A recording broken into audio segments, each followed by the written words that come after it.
24 जनवरी 1848 America स्थित California में James martial नाम का एक कारपेंटर एक स्विस इमिग्रेंट के लिए 100 मिल बना रहा होता है।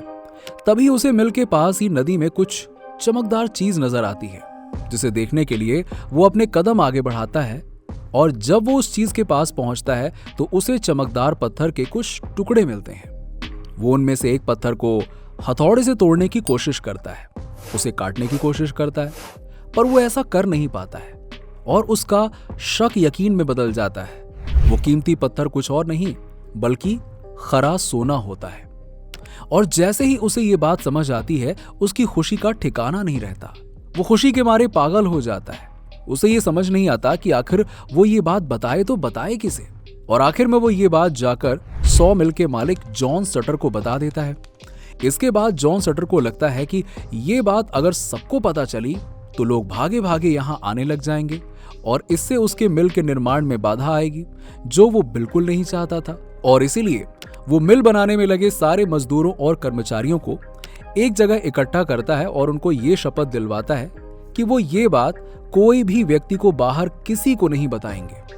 पर यह कदम जॉन का उल्टा पड़ जाता है और सोने मिलने की खबर पूरे देश विदेश में आग की तरह फैल जाती है। जिन मजदूरों और कर्मचारियों को गोल्ड का सीक्रेट लोगों से छिपाए रखने के लिए कहा गया था, वो खुद ही सोने की खोज में निकल पड़ते हैं। पास के शहर सैन फ्रांसिस्को से भी लोग नंगे पैर भागते हुए कैलिफोर्निया की तरफ बढ़ने लगते हैं और धीरे धीरे अमेरिका के बाकी शहरों के लोग भी यहां आ जाते हैं। और इस तरह से शुरुआत होती है the great American gold rush की। एक ऐसा गोल्ड रश जिसने पूरे अमेरिका और साथ ही साथ इसके शहर कैलिफोर्निया के इतिहास को बदल कर रख दिया। एक ऐसा रश जिसने कितने ही लोगों की जान ले ली और अंत में पूरे शहर को घोस्ट टाउन में तब्दील कर दिया गया। पर ऐसा हुआ क्या उस गोल्ड रश में? क्या वहां पहुंचने वाले सभी लोगों को यह सोना मिल पाया था? और आखिर में कैसे इस गोल्ड रश ने कैलिफोर्निया शहर को जन्म दिया? चलिए जानते हैं आज के इस वीडियो में। वीडियो स्टार्ट करने से पहले हमारे चैनल को सब्सक्राइब कर लें और बेल आइकन को जरूर दबा दें ताकि आपको ऐसे ही मजेदार वीडियोस की नोटिफिकेशन सबसे पहले मिल सके। दोस्तों, सबसे पहले आपके मन में यह सवाल आ रहा होगा कि आखिर ये गोल्ड रश क्या है? दोस्तों, गोल्ड रश का मतलब है लोगों द्वारा सोने को पाने की होड़ में लग जाना। आप इसे इस तरह से समझ सकते हैं। मान लीजिए कि आपको पता चलता है कि आपके घर के पास ही एक प्लेग्राउंड में खुदाई के दौरान सोना निकलता है, तो आप क्या करेंगे?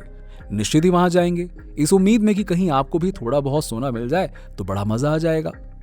और इसी तरह जिन जिन लोगों को यह खबर मिलेगी, वो सभी लोग भागते हुए उस साइट पर पहुंचेंगे ताकि वो ज्यादा से ज्यादा सोना इकट्ठा कर सके। और इसी को हम गोल्ड रश का नाम देंगे। दोस्तों, ऐसा ही कुछ हुआ था साल 1848 से साल 1852 के बीच अमेरिका के कैलिफोर्निया शहर में। जब जेम्स मार्शल को अमेरिकन रिवर से गोल्ड का टुकड़ा मिला, तब इस खोज को काफी कोशिश के बाद भी सीक्रेट नहीं रखा जा सका और ये खबर सबसे पहले पास के शहर सैन फ्रांसिस्को में लीक हो गई। वहां के अखबार में ये खबर छपी, सटर मिल के पास अमेरिकन रिवर में गोल्ड के कुछ टुकड़े मिले।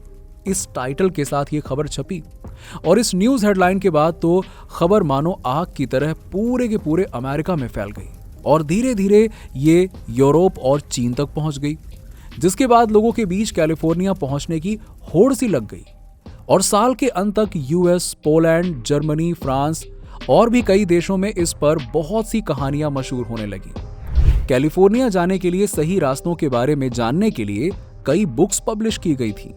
इन किताबों में कैलिफोर्निया जाने के रास्तों के साथ साथ वहां जाकर गोल्ड कैसे निकालें, कैसे क्या करें, कैसे पता करें कि गोल्ड असली है या नहीं है, इन सब के बारे में लिखा होता था।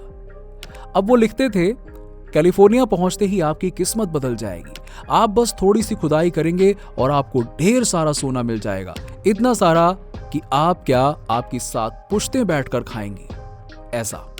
और यही कारण था कि ज्यादातर लोग जल्दी अमीर बनने के लालच में कैलिफोर्निया जाने के लिए बेचैन हो गए। वो कैलिफोर्निया पहुंचने के लिए किसी भी रास्ते को चुनने को तैयार हो गए, चाहे वो जंगल हो, पहाड़ हो या समुद्र ही क्यों ना हो। उन्हें बस किसी तरह से कैलिफोर्निया पहुंचना था। चूंकि ज्यादातर मार्ग समुद्री ही थे, इसलिए लोगों ने जहाज से यात्रा करना शुरू की। जहाजों पर उन्हें एवरेज $400 किराया देना पड़ता था। इसके बावजूद भी लोगों के बीच टिकट खरीदने के लिए गदर मचा हुआ था। अब आपको जानकर हैरानी होगी कि इस यात्रा के दौरान कई यात्री आपस में लड़ के एक दूसरे की जान तक लेने को तैयार हो जा रहे थे। यात्रा के दौरान उन्हें काफी मुश्किलों का सामना करना पड़ रहा था। उन्हें खाने पीने की चीजों के लिए हद से ज्यादा पैसे देने पड़ रहे थे। साथ ही जहाज पर बहुत अधिक भीड़ होने के कारण काफी गंदगी होती थी, जिससे वो बीमार भी पड़ जा रहे थे। पर जैसे ही वो अपने मंजिल कैलिफोर्निया पहुंचे तो मानो उनकी सारी कठिनाइयां, सारे दुख खत्म हो गए। वो खुशी से झूम उठे क्योंकि उनकी मंजिल अब उनके सामने थी और उन्हें अमीर बनने से कोई भी नहीं रोक सकता था। वहां पहुंचने के बाद इन लोगों ने जगह जगह टेंट लगाकर अपना बसेरा डाला, जहां पर उन्हें जरूरत की वस्तुएं खरीदनी पड़ रही थी। ये वस्तुएं उन्हें काफी ज्यादा पैसे चुका के खरीदनी पड़ रही थी। अब दोस्तों, आपको जानकर हैरानी होगी कि जितना पैसा लोगों ने सोना निकाल के नहीं कमाया, उससे ज्यादा पैसे उन्हें माइनिंग में लगने वाली औजार और सामान बेचकर कुछ बिजनेस माइंडेड लोगों ने कमा लिए। शुरू में लोगों ने माइनिंग कैलिफोर्निया के उसी जगह से शुरू की जहां पर उस कारपेंटर को सोना मिला था। वो नदी में से खोद कर कंकड़ पत्थर निकालते थे और फिर उन्हें बर्तन में रखकर छानते रहते थे कि सोना तो मिले। बाद में जब नदी में से सोना निकलना कम हो गया तो आसपास के पहाड़ पर खुदाई करके सोना निकालने लगे। शुरुआत में तो लोग उसी जगह के आसपास सोना तलाश करते थे, पर धीरे धीरे ये माइनिंग कैलिफोर्निया के आसपास के जगह में भी होने लगी। लोग अपने हाथों में सारे जरूरत के औजार लिए हुए पूरे एरिया में माइनिंग करने में जुट गए। उनके ऊपर बस एक ही भूत सवार था कि दूसरों से ज्यादा खोदना है और सोना निकालना है और रातों रात अमीर बनना है। सोना निकालने के दौरान उनके बीच अक्सर हिंसक झड़प भी हो जाती थी, जिसमें कितनों की जानें भी चली गई थी। दोस्तों, शुरुआत में तो लोगों को काफी मात्रा में सोना मिला, पर धीरे धीरे ये सोना खत्म होने लगा और उन्हें कई दिनों तक सोना ढूंढने के बाद भी बहुत कम सोना मिलता था। इसके बाद जब लोगों ने खूब सोना निकाल लिया तो उन्होंने ऐशो आराम की जिंदगी जीना शुरू करी। वो अपने एंटरटेनमेंट के लिए पाइपर्स ओपेरा जाने लगे, जहां वो डांसर्स के परफॉर्मेंस पर खुश होकर खुलेआम सोना लुटाया करते थे और साथ ही साथ जुए में पैसे की बजाय सोने ही दांव पर लगाया करते थे। जिस आसानी से उन्होंने ये सोना कमाया था, उसी आसानी से वो सोना गंवाने लगे थे। और फिर क्या था, एक दिन उनका सारा सोना खत्म हो गया और साथ ही साथ नदियों पहाड़ों में भी सोना निकलना बंद हो गया। पूरा शहर माइनिंग के कारण बंजर बन गया। वहां बस खोखला पहाड़ और जमीन ही बचा था। यही शहर जो पहले लोगों से खचाखच भरा होता था, अब वो धीरे धीरे सुनसान पड़ने लगा और वो सारे मशीन जो माइनिंग के समय लोगों के द्वारा इस्तेमाल किए जाते थे, वो सब बेकार हो गए। घर दुकान सब सुनसान पड़ गए और इस तरह एक और घोस्ट टाउन का निर्माण हो गया। एक समय पर जो ये शहर अपने सोने के लिए इतना ज्यादा मशहूर हुआ करता था, अब वहां कोई नजर भी नहीं आता था। अब आपको ये जानकर हैरानी होगी कि जितने भी लोग इस रश में यहां पर आए थे, वो तो अंत में वापस लौट गए या फिर गरीबी से जूझते जूझते यहीं भगवान को प्यारे हो गए।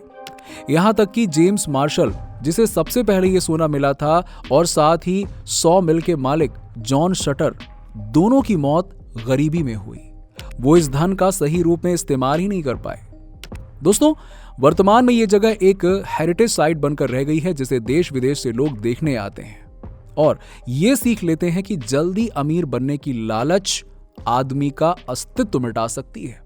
वीडियो रैप अप करने से पहले चलिए इससे जुड़े कुछ हैरान कर देने वाले फैक्ट जानते हैं। नंबर 1, इस गोल्ड रश के समय लगभग 3 लाख माइग्रेंट सोने की तलाश में कैलिफोर्निया पहुंचे थे, जिसमें से 1 लाख से ज्यादा लोगों की मौत हो गई।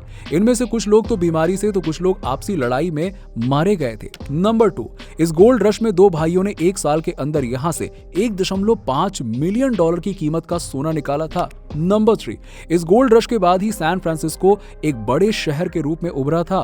नंबर 4 और आखिरी फैक्ट, इस रश के दौरान जितना लोगों ने सोना निकाल के पैसा नहीं कमाया था, उससे ज्यादा पैसा उन्हें जरूरत का सामान बेचकर वहां के व्यापारियों ने कमा लिया था। दोस्तों, अगर आपके भी शहर में ऐसी कोई घटना हो तो क्या आप भी उस गोल्ड रश का हिस्सा बनेंगे?